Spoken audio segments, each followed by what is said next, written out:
wedded, you stood at the altar and you made vows. Let me tell you what happened on that day.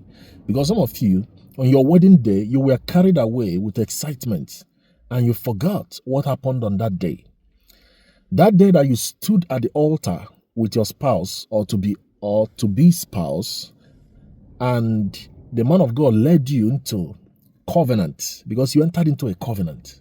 You see those vows you made, you entered into covenant with the person, with God being the third person. The Bible said, I am the witness between you and the wife of your youth. So God is a part of the covenant. Now, you stood at the altar. An altar in the Bible is a place of sacrifice. An altar in the Bible is a place of sacrifice. So what happened on the day of your wedding is that you died. If you understand this, it's going to help your marriage. Just try to follow me, listen carefully. On the day that you wedded, that day you died to self, because you laid down your life at the altar. The both of you, husband and wife, you exchanged vows, you stood at the altar, you exchanged vows. So both of you died to self.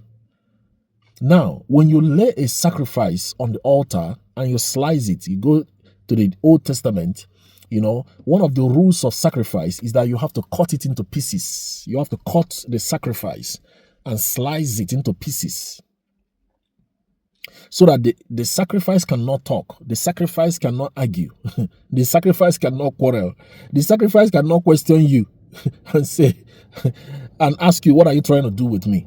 That was why when Abraham laid Isaac on the altar to sacrifice him, Isaac did not say one word. He did not fight.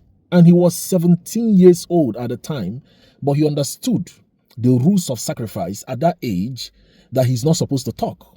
So Isaac kept quiet, and his father raised up the knife to slice him into pieces. That's a story for another day. What happened on the day of your wedding is that you died. And when I say died, you died to self. So you are entering into that marriage. You entered into that marriage to serve. You entered into that marriage to be an asset to your spouse. You entered into that marriage to be a blessing. You didn't enter there to argue, because sacrifices don't argue. You didn't enter there to question your spouse. You didn't enter there to quarrel. You entered there to serve. Now, understand this, that a good marriage is sacrifice. A good marriage is a lot of commitment. Let me give you an example. Do I like to wake up every day and go to work and deal with some staff that have bad attitude so I can pay the bills? No, I don't want to go. Do I like to work 5 days a week? No, I don't like it. I want to stay at home. But that is the sacrifice that you have to make. I'm giving you an example. So you don't complain as a man. You are the head of the family. Stop complaining and help your wife. Stop complaining and serve your household, because a leader is a servant. Stop complaining and love your wife. Stop complaining and take care of your children, raise them. And you that is a wife, stop complaining and submit to your husband. Stop complaining and be a helper that you are meant to be. A helper does not question the person she comes to help. You came to help somebody and you are questioning the person. You came to help somebody and you are arguing with him. Don't you know your assignment? You are a helper. So study the person you came to help, understand him, understand his goals, ask him. There's something my wife normally does. Sometimes she will ask me, how can I help you? What other areas do you think I can help you as your wife? What am I doing that you want me to do better? What am I not doing that you want me to start doing? Because she understands. She's a helper. So in fact, one of the things she did when we first got married, even before we got married, she read all my books. She went through all my books to understand me. In fact, she had to start editing my books. Every book I write, she edited so that she will understand my thought process. You as a wife, you came to help somebody and you are questioning him. You came to help somebody and you are introducing a different agenda in the family. Don't you know you are a helper? So I want to speak to husband and wife. Both of you entered into that marriage on covenant, not on contract, to serve each other. So both of you should serve. Serve your household. Help each other. Make it work. It's not 50-50. It's 100-100. Before I married my wife, I told her, hey, in this marriage, it's 100-100. There's nothing like 50-50. I don't do 50-50.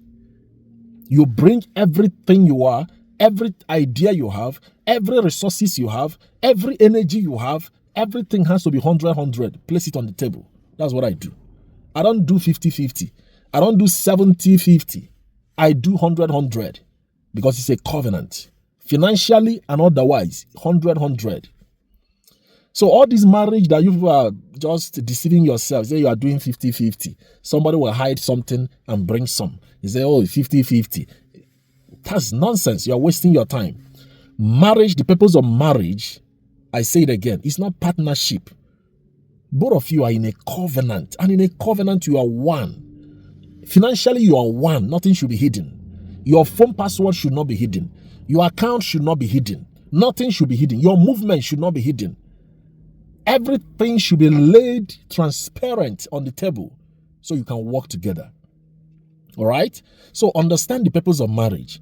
You died on your wedding day so you can serve each other, so you can help each other. But when you are hiding things, hiding secrets, hiding your friends, hiding informations from each other, you cannot fulfill the purpose of marriage.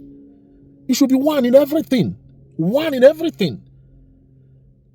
And anybody that tells you something and say, please don't tell your wife, or keep it to yourself, especially family members, in-laws, they will tell you something and say, please don't tell your husband, you know I'm your sibling, let's keep it to ourselves as sibling. That's wicked. You dare not tell me something and tell me not to tell my wife. Me and my wife, we are one. Why should I hide something from her? So I want to challenge you with this word. Enter that marriage, or in that marriage you have entered, serve. Stop complaining. All this complaining. Stop complaining. After all, when you were dating and courting, you were on phone with her for 3 hours. You guys were talking for 4 hours every day. So why are you not talking now? What is wrong with you? Make it work. It's hard work. Make it work. Listen, let me finalize with this. You will never enjoy marriage except you are committed 100%. You will never enjoy it. There is a level in marriage, there's a dimension in marriage you will never, ever, ever experience except both of you are transparent. And when I say transparent, I mean in everything. In your finances, in your movement, in information sharing, in your phone, every aspect, your bank account. If you don't become transparent 100%, each of you, and become one, you won't enjoy that marriage. There must be something that will make you quarrel. Every time you see quarrel, every time you're quarreling, because you're not one yet. Jesus said, me and my Father, we are one. So if you're not one, you will have issues. You will always have problems, except you become one in everything. All right? So if you're a single person and you are planning to get married, talk about everything. Discuss everything. Before the marriage, before the wedding day, discuss everything. Talk about it. Don't say, oh, this one is sensitive. We don't know. Talk about it. Especially money. Talk about money. Talk about it. Talk about in-laws, how to relate with them, how to keep them out of your marriage so that they don't destroy your marriage. So I want to just encourage us. Please, you have entered into that marriage. You say you love that man, right? You say you love that woman. You see, some women don't understand what happened during the traditional wedding. On the day of your traditional wedding, your father or whoever represented your father gave you wine. And the person says, show us that man that you say you love. Show us that man. Even during introduction, when the man came to knock in my place, they call it to knock on the door, introduction. So your father called, they say, oh, call my daughter. They brought you. Your father said, pointed at the man, said, do you love this man? Do you like him? And you were smiling. You were smiling and blushing. So what is wrong with you? Why are you denying him sex? What is wrong with you? You say you love him, right? Why are you not submitting to the man you say you love? Some of you submit to your pastor, you submit to your bishop, you submit to other men of God. Oh, daddy, my daddy, our daddy. You sow seed to them. You send money to them. Seed of faith. but you will never ever support your husband in the house. And some of you men, you can give money to your mother, you give to your sisters, you give to every other person, you even buy food at work, but you ignore your wife. Let's stop being wicked. Stop being wicked. If you want your marriage to work, all hands must be on deck. Everybody must bring 100% of who they are, 100% of your energy, 100% of your finances, 100% of your savings, 100% of everything must be on deck so it will work. But if you are hiding something, hiding certain things, you are deceiving yourself. You won't be one, and the marriage won't work at the end of the day. And you will be wondering, why do we always argue? Why do you always quarrel? Why is it that there is always problem in this marriage? It's because you are not one. When you become one, it will work. Take this word to the bank. When you become one, indivisible, one, that nobody can separate you, that nobody can, your children cannot separate you, in-laws cannot separate you, friends cannot separate you, Facebook cannot separate you, phone cannot separate you, because some of you stop talking.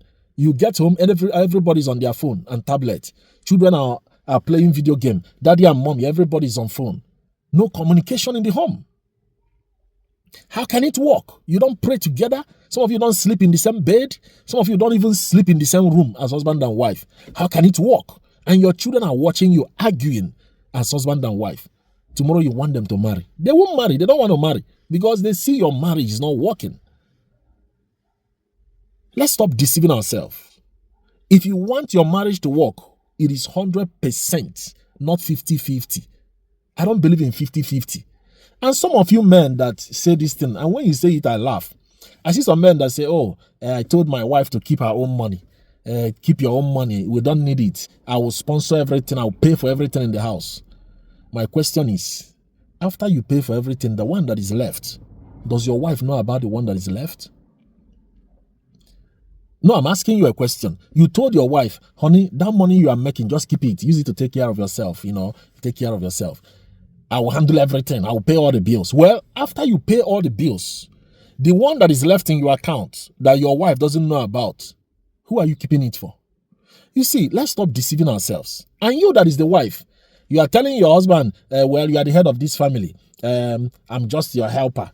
I will pay utilities and you will pay the house rent. I will keep the remaining. Let me save the money for us. Who are you deceiving? Let me save the money for us. Your money is our money. My money is my money. I don't want this video to be long. Let's stop. You see all these gimmicks and games and manipulation that people enter marriage with. And it's always about money. I don't know what is wrong with people and money. Especially the black race. What is wrong with us and money? And that's why you see all these divorces everywhere in the black community, Nigerian community. Just because you are making one little money, people won't hear word again. One cheap money, one little money you are making, people won't hear word again. Those that are making real money are not talking. Those that are making real money are living together and enjoying their marriage. Please, humble yourself. Humble yourself. Please, don't allow money to destroy your home. Don't allow dollar to destroy. It's not worth it. Oh, my husband will not see my money. It's my money. So that when my family asks for money, I will give them. He doesn't know how much I'm giving my family. Is your family not your husband's family? When you got married, don't you know that your family also became your husband's family? And your husband's family became your family. Let me say this. You see, let me not say it because some of you won't believe it. Listen, if you are not one in finances, your marriage will not work. Take it to the bank. If both of you are not one in the area of money, you see money, if both of you are not one, that marriage will always have something, a K-leg. Sometimes there will be issues to settle. And you wouldn't know that it's because you're not one. Because money is a spirit. It's called mammon. It's a spirit. So you want something, a gum, a super glue that will put your marriage together. Be one in everything. Pray together. Put your money together. Do everything together. Share your password. Stop hiding password. Stop it. Stop hiding who you are talking with. Your friends, you must let your spouse know who your friends are. Stop hiding things. Hiding your movement. All those things, it doesn't work. The enemy will capitalize on it and destroy your marriage. Every secret is a weapon in the hand of the enemy. Every secret is a weapon in the hand of the enemy. Stop letting the devil manipulate your marriage. Stop it. If your spouse is suspecting something about you, you're already losing trust. With time, there will be no trust in that marriage. When you start lying, using lies to cover lie, you are losing trust. They ask you, where did you go to? Oh, there is no network there. That's why you couldn't get me. Always lying. See, the marriage institution is already under attack. Even in church, I see so many marriages in church. People are not, just pretending to be together. Meanwhile, they are no longer together. The marriage institution is under attack, even among men of God. Let's be careful. Let's be very, very careful. Because this, your marriage that you are playing with, you are joking with, by the time the devil will play a game on you, play the kind of game he will play on you, you will know that he has been existing for over 3,000 years. He has existed in heaven before he came to the earth. So don't joke with the devil. Don't play with him.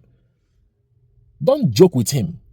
When that game is playing with your head, you are hiding money from your wife, you are hiding your movement, you are talking with a girl at work, your wife doesn't know about, a girl is bringing food for you at work, your wife doesn't know about, all those things. Gradually, there's a crack.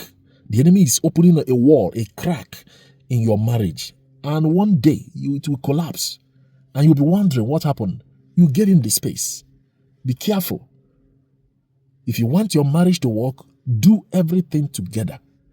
You that is the man. Sometimes when your wife is cooking, go to the kitchen and help. Just pretend to be telling her stories. Women like it. Just stay there, be telling her stories, or help with the baby. Help out. You can't be on your phone and your wife is doing everything, multitasking in the house. Don't do that. That's why we have so many women that are mentally off because their husband will not help. You won't help. A woman will go to work, she will come back, she will feed you, she will feed the children. Oh my God. Let's stop that wickedness. Stop that. You are killing your wife. Stop.